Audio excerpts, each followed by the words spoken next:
بسم اللہ الرحمن الرحیم. Welcome to my channel your pharmacist. Sugar کو کنٹرول کرنے والی ادویات میں سے آج ہم گالزامیٹ میڈیسن پر ڈسکشن کریں گے. گالزامیٹ ہمیں 3 مقداروں میں ملتی ہے، جس میں سے ایک 5/500، دوسری 5/850 اور تیسری 5/1000 mg میں اویلیبل ہے. یہ 14 ٹیبلٹس کی پیک میں ہمیں ملتی ہے. اس کو بنانے والی کمپنی CCL فارماسیوٹیکل ہے. آج میں آپ کو اس کی کمپوزیشن، استعمالات، فائدے اور نقصان سے آگاہ کروں گا.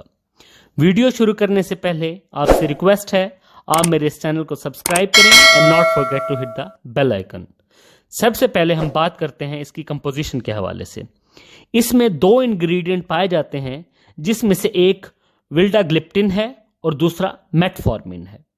ولڈاگلپٹن فارماکولوجی کی کلاس اینٹی ہائپر گلائسیمک سے تعلق رکھتا ہے اور یہ DPP4 انہیبیٹر کہلاتا ہے، جسے ہم ڈائی پیپٹائڈل پیپٹائڈیز 4 انہیبیٹر کہتے ہیں.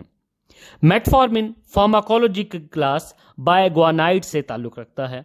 اب ہم جانتے ہیں کہ یہ کیمیکل کس طرح ہمارے جسم میں شوگر کو کنٹرول کرتے ہیں.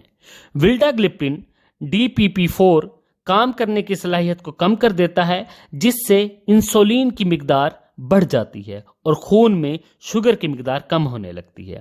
اسی طرح میٹفارمن گلوکوز کو ہماری آنتوں سے خون میں جذب نہیں ہونے دیتا، جس سے خون میں شوگر کا لیول زیادہ نہیں بڑھتا اور انسولین کی پروڈکشن بہتر ہو جاتی ہے، جس سے مریض کے جسم میں شوگر کی مقدار نارمل رہتی ہے.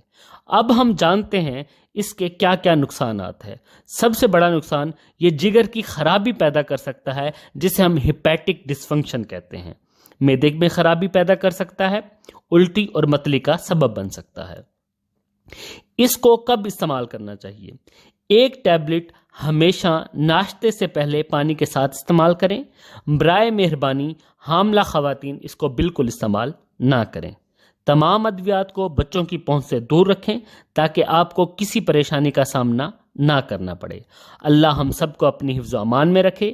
اگر آپ کو میری یہ دی گئی انفارمیشن اچھی لگے تو kindly like, share and subscribe. Thank you.